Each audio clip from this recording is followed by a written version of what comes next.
मन जो है, मन भी प्रकृति है, शरीर भी प्रकृति है, सब कुछ पूरा जो कुछ भी हम जान रहे हैं सब कुछ प्रकृति है। और सारा जो निर्णय हो रहा है वो भी प्रकृति से ही हो रहा है। तो प्रकृति से निर्णय जो आ रहा है वो मुक्ति की दिशा में तो ले नहीं जा सकता। अब यहाँ पे आके मेरे लिए ये बात फंस जाती है कि मेरे करूं तो फिर क्या करूं यहाँ पे। मुक्ति कोई निर्णय नहीं होता।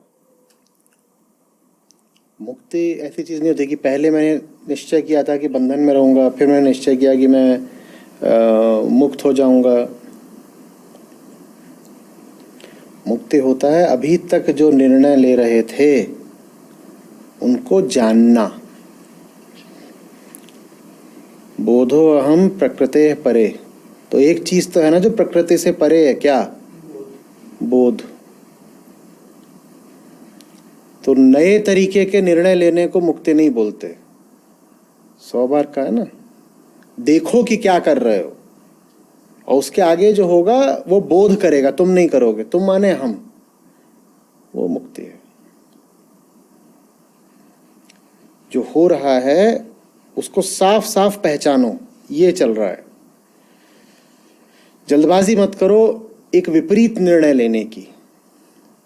अध्यात्म ऐसा नहीं है कि जिधर को जा रहे हो उससे उल्टी दिशा का नाम है, कि आज तक बाएं चल रहे थे तो दाएं जाने का नाम अध्यात्म है।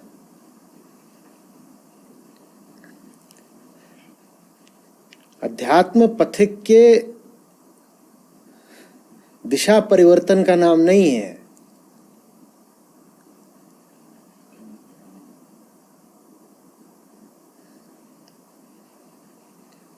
राहगुजर नहीं मिटानी है, राहगीर मिट जाए। दोनों में बहुत अंतर होता है। रास्ता बदलने में और खुद के मिटने में बड़ा अंतर है। तुम मिटे नहीं, तुम 100 रास्ते बदल लो, दाएं की जगह बाएं चले जाओ, ऊपर छलांग मार दो और नीचे घुस जाओ पाताल में, क्या होता है?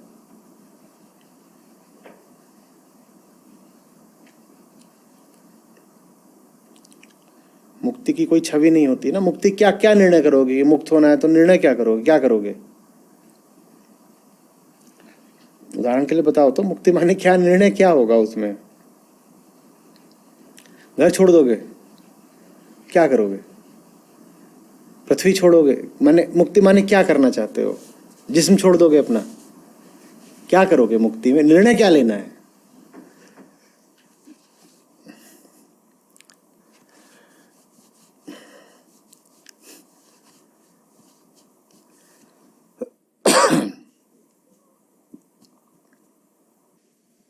यहीं पे फिर बात आ जाती है कि जो चेतना है, चेतना का कई बार आपने बोला है चेतना मतलब चुनाव।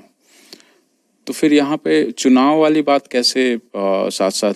तो चुनाव देखो ना कैसे कर रहे हो, किस आधार पे होते हैं सारे चुनाव।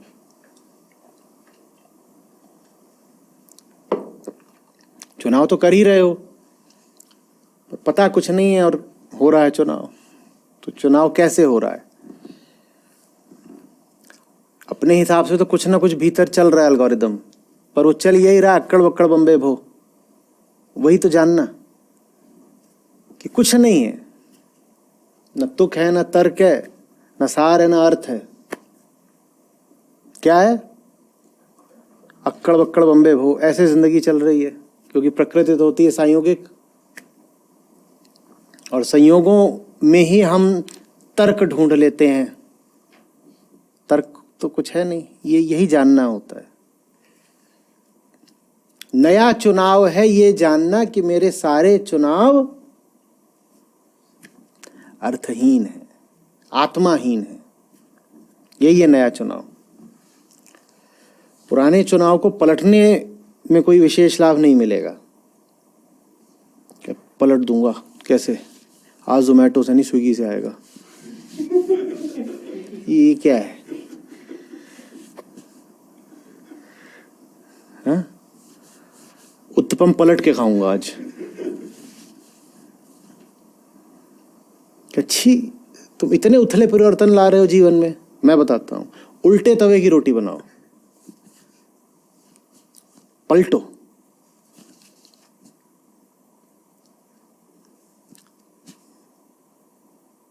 क्या होगा? ये होता है। गाड़ी रिवर्स में चलाऊंगा, मंजिल वही रहेगी लेकिन।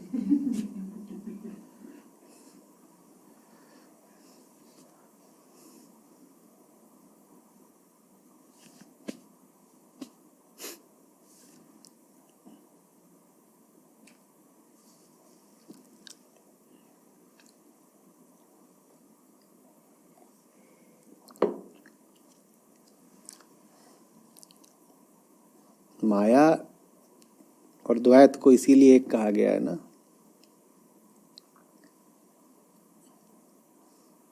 वो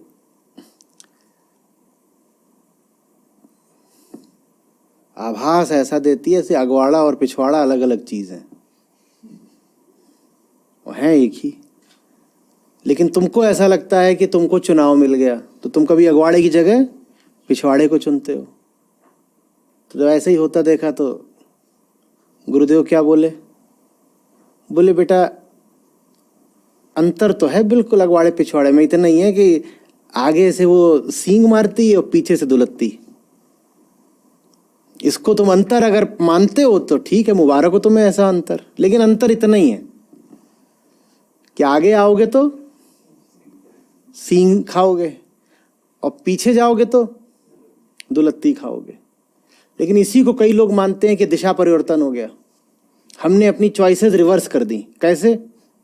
पहले आगे से पिटते थे, पीछे से पिट रहे हैं। क्या पिट रहे?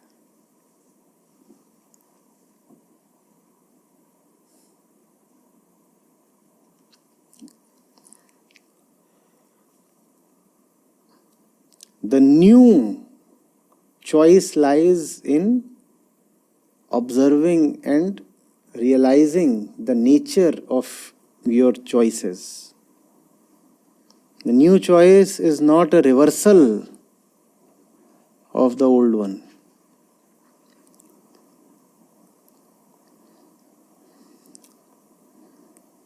मोजे पलट के तो बहुत पहने होंगे, बदबू कुछ कम हो जाती है।